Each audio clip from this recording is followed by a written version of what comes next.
자, 네, 야마토 정권이 생겼다 지금 그랬는데, 자, 여기 이제 빼놓을 수 없는 것이 뭐냐면 바로 이제 한일 관계입니다.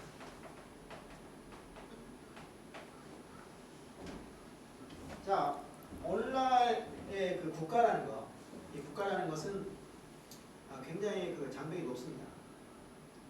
그러니까 외국에 가려면 뭐 비자가 필요하다는 아니면 뭐 여러 가지 그 법적 절차가 필요하다. 거기서 살려면은 또 영주권을 얻는 여러 가지 그 복잡한 절차가 필요해요.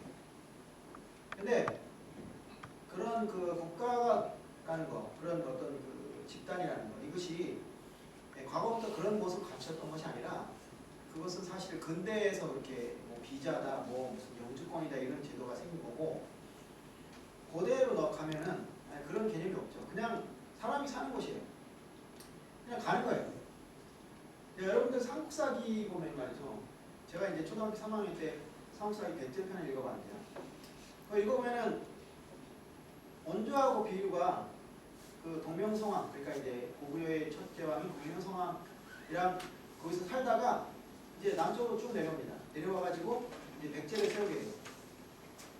근데 거기 그 사람들이 그 움직일 때 무슨 뭐 비자가 있는 것도 아니고 뭐 패스포트가 필요한 것도 아무것도 아니고 그냥 움직이면 됩니다. 그런 시대였죠. 고대라는 건 바로 그런 거예요. 국가도 없고 개념도 없고 그런 개념조차도 없는. 그러니까 오늘날 같이 뭐 국가다, 뭐 한국이다, 뭐 일본이다 이런 개념이 없어요. 네, 그런 상태에서 이제 이 한일 관계를 봐야 됩니다. 자, 이 야마토 정권에 있어서 한일 관계는 어떤 의미를 가질까?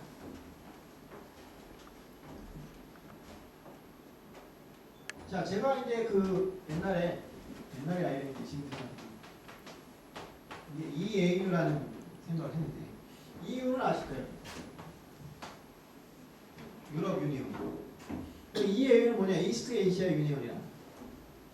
자, 세계 각국 중에서, 세계 각 지역 중에서 지역의 공동체가 없는 곳이 이 동아시아밖에 없어요.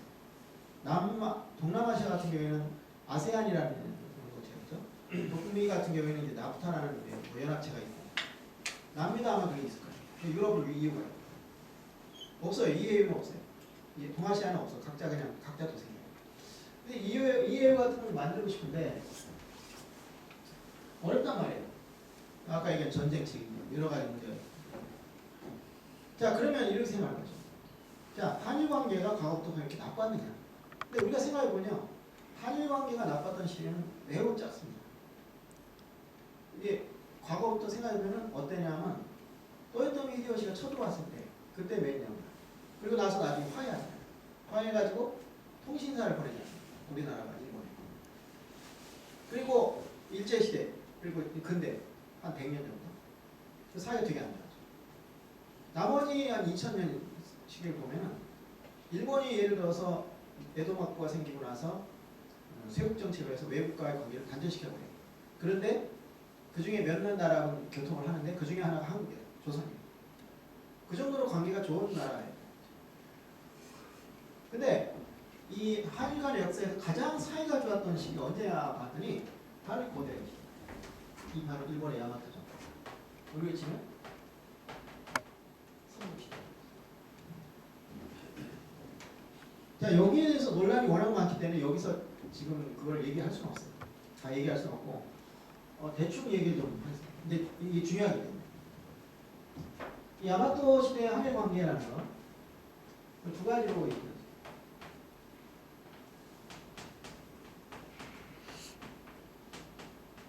문화 교류라는 거고, 그 다음에 정치 관계라는 거. 문화 교류라는 건 뭐냐? 자, 여기 이제 도레이라는 거 있어요. 혹시 들어본 적 있나요? 도레이. 어떤 거요? 일본에서요? 응. 백제 이분이 건너갔다고. 꼭 백제인이 하나잖아. 이게 이제 도라이라고 해요. 도라이직인데 진짜인지 모르지만 또라이란 말이 여기서 나왔다. 도라이지. 자, 근데 이 사람들이 과연 뭐냐? 왜 갔냐? 근데 일본에서는 옛날에 어떻게 했냐면 이 사람들 귀하인이라고 했습니다. 왜 귀하인이냐? 선진 일본의 동경심을 가지고 찾아온 사람입니다. 우리가 보통 귀하하면 그러잖아요. 거기가 좋으니까 가는 거예요. 근데 과연 그랬을까? 그게 아니라는 거예요. 그게 아니고, 자, 생각해보세요. 아까 제가 이제 얘기했잖아요. 이 많은 영토를 지배하게 됐는데, 그 지배한 영토에 꼼꼼히 무슨 체계를 만들어 놓고, 시설을 만들어 놓고, 다스린 게 아니에요. 말하자면 일종의 프론티어죠. 미개척지. 그 지역에 시설을 만들고, 거기다가 뭐 농업을 하고, 여러 가지 기술이 필요하고, 그 기술자가 필요하다. 그리고 문명도, 문화도 필요하다. 그걸 어디서 배워왔냐? 한반도. 특히 이제 아까 이제 저기 학생이 백제라고 했는데 백제가 중심이에요. 근데 신라에서도 오고 대부분은 중심은 이제 백제입니다. 근데 그 사람들이 왜 이렇게 그것도 한두 명이 아니라 막 수만 명 막 이렇게 와가지고 떼어리로 와서 일본에서 이 야마토 정권의 일종의 뭐냐면 개척 사업을 돕는 거죠. 왜 돕느냐? 거기에 대해서 이제 막 여러 가지 얘기를. 그러니까 일본에서 뭐냐? 일본이 삼반도를 지배했기 때문에 그 사람들이 데려와. 그러니까 말하자면 이거죠. 일제시대 때 우리가 그 많은 이 상류 계급들이 일본에 유학을 가잖아요. 아니면 하류계획 같은 게 일하러 가잖아요. 일본이 더 잘 살고 일본이 발전돼 있으니까. 그거와 같은 개념으로 생각하는 거죠. 근데 그게 아니라는 거예요. 우리나라 입장에서. 그게 아니고 일본이라고 하는 프론티어를 개척하러 가는 거다. 왜 가느냐? 한반도에 기술자가 많다. 근데 이쪽에는 기술자가 없어. 이건 어떤 식이냐면 유럽 사람들이 아메리카 대륙에 가서 개척하는 거랑 똑같은 거예요. 그 당시로 유럽은 발달된 지역이고 미국은 그냥 미개척지예요. 거기 가서 깃발 꽂으면 내 땅이 되는 거죠. 그런 식으로 생각하면 일본이 미개척지고 한반도가 선진국이 되는 거죠. 그러니까 어느 쪽이냐에 따라서 이제 다른데 일본 사람들 과거에 선진인 일본에 와서 사는 거 다르고 우리나라 입장에서 보면 아니다. 미개척적인 일본을 개척하러 가는 것이다. 그래서 거기서 막 집단을 만들어 살아요. 그리고 그 중에 많은 사람들이 상류 계급으로 올라가요. 그런 걸 보면은 일본이 미개척지라는 것이 거의 확실합니다.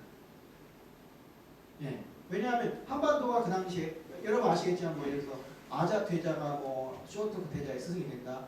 또 왕인 박사가 무슨 한자를 전했다. 이런 얘기도 많이 듣잖아요. 그런 문화 교류 속에서 기술자 집단이 노예인이 돼가지고 일본으로 가게 된 거죠. 이게 바로 문화교류예요. 그러니까 한번 여러분이 상상을 해. 그림을 한번 그려봐요. 얼마나 멋있어. 우리나라의 한반도인 사람들이 일본에 가가지고 일본의 그 미개척지를 막 개척하고 거기다 시설을 만들고 여러 가지 제도를 만들고 문화를 전수하고 어떻게 보면 오늘날보다 훨씬 더 막 양국 간의 관계가 굉장히 긴밀하죠. 그런 시대가 나왔으면 좋겠어요. 우리나라 사람들이 일본에도 가고 일본 사람들이 우리나라에 와가지고 우리 회사의 직원에 뭐 단학가도 있고 기무라도 있고 또 그쪽에서는 뭐 이제 김씨 이씨도 있고 김상 이상도 있고 그래가지고 그냥 유럽 사람들처럼 독일 사람이 프랑스 가서 취업도 하고 프랑스 사람이 뭐 스페인 가서 일도 하고 뭐 이런 어떤 좀 교류가 있으면 얼마나 좋을까 이런 생각이 들어요. 근데 그런 시대가 있어요. 이 삼국시대, 이 야마토. 근데 그러면서 정치 관계면에서 굉장히 복잡하죠.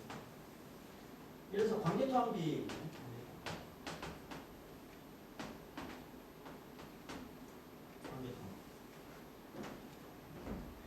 관계토항비 문제 같은 경우에도 그러니까 그 글씨가 지워져서 이렇게 애매하게 되는데 일본이 한반도에 쳐들어갔다고 해석할 수도 있고 고구려가 일본으로 쳐들어갔다고 할 수도 있고 그거 가지고 싸우는 거죠. 그리고 또 여러분 이건 알 거예요. 임나일본.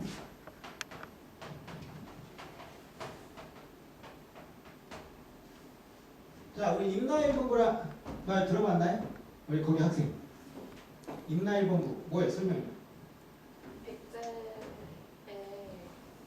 약간 아래 나라로 일본이 있었어요. 아래 나라고? 그 무슨 소리? 백제가 지배한다? 네. 일본 사람이 임나일본부 주장할 때 그건 조금 이제 그거는 이제 그런 학설이 있는데 우리 저기 학생 임나일본. 신라가 일본의 속국, 그 야마토국의 속국이었다 이런. 조금 비슷한데 약간 이제 그거는 범위를 확대시키는 거고 그거는 뭐냐면 임나일보험설에 대한 일본의 남한적 경영설이라고 좀 더 이제 포괄적인 게 있고 여기 저기 임나일보험 들어갔을 것 같은데 동아시아 사태에서 국사 시간에 안 됐어? 국사 시간에? 그러니까 뭐냐면 한반도의 그 일부 지역에 임나라는 지역이 있어가지고 그 임나라는 지역을 일본이 지배하고 있었다. 그 길을 기반으로 한반도에 강력한 영향력을 미치고 있었다. 그런 얘기인데 이거는 이제 거꾸로 말하면요. 이걸 이제 제가 이제 이 책이 있어요. 임나일본도서를 하고 있나 이 책이 있는데 여기에만 이게 이제 제 간접 의사예요. 이분이 고대 교수 하시다가 지금 은퇴하셨는데 제가 이분한테 일본사를 했거든요. 근데 이분의 주장은 뭐냐면 임나가 지금 가야 지역이에요. 가야 지역이고 그 가야 지역을 지배한 것이 바로 백제라는 거죠. 그러니까 임나라는 일본의 지역이 아니라 백제의 지역이고 그리고 일본 자체가 백제의 영향에 지배되고 있다. 그러니까 그 당시에 동아시아의 패권, 일본과 우리나라를 지배하는 강대국이 뭐냐? 바로 백제였다. 이런 식이거든요.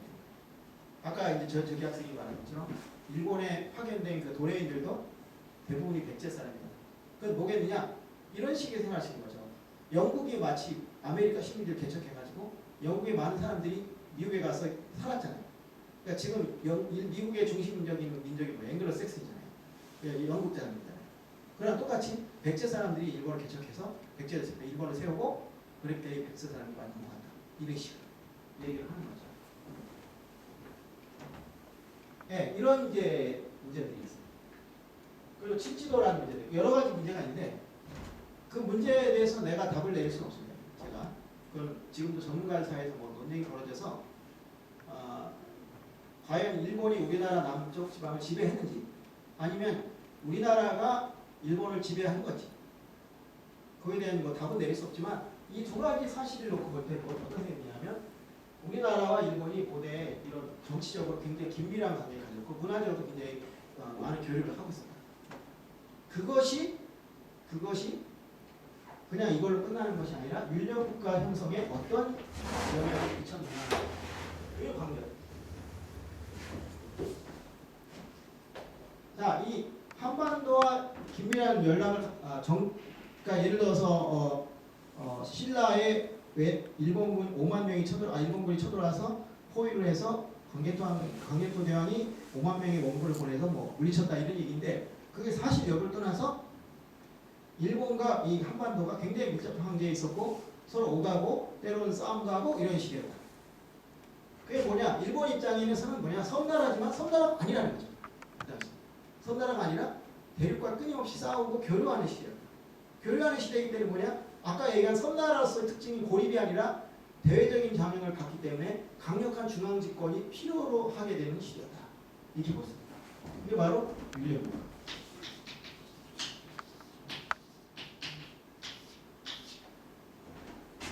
자, 율령이 방문된 게 701년하고 720년 정도. 근데 요 전에 무슨 일이 있었냐면 663년에 백총강 전투랑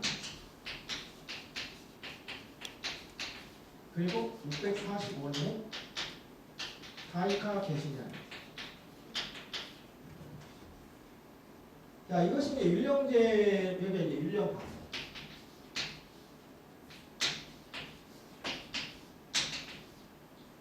요 전에 이제 쇼토쿠 투자의 개혁이었어요. 자, 이 시대하고 이 시대는 뭐냐면 이 시대예요. 바로 이 왔다 갔다 하는 시대. 이 시대라는 거죠. 자, 아까 말했잖아요. 외부적 위협이 없으면 강력한 정권이 들어서기 어렵다는데 어때요? 외부적 위협이 존재하죠. 계속해서 쳐들어오고 서로 교류하고 그것이 바로 이 율령제 국가를 만들었단 말이에요. 근데 이 백총강 전투라는 게 뭐냐? 백총강 전투가 뭐냐? 660년에 백제가 망했어요. 아시죠? 자, 백제가 망하고 나서 일본에서 무려 천척의 배를 보내가지고 백제를 구원하게 됩니다. 자, 이게 뭐냐면 일본이 백제에서 나왔다는 근거예요. 아니 생각을 해봐요. 천척의 배를 왜 파견합니까? 뭐가 좋다고? 그 정도로 긴밀한 관계에 있다는 거예요. 그건 뭐냐? 어쩌면 백제가 일본의 모국이었다. 말하자면 영국과의 이웃처럼. 그렇기 때문에 이 많은 배를 파견했다. 그런데 졌어. 박살이 났어. 사백척이 불타버렸어. 그래가지고 쫓겨옵니다. 그리고 백제는 완전히 망합니다. 백제가 이때 부흥운동을 일으켰는데 완전히 망해버려. 끝나버려요. 그때 일본이 어떤 생각을 하게 되냐면 쟤들이 혹시 우리나라 다 쳐들어오지 않을까?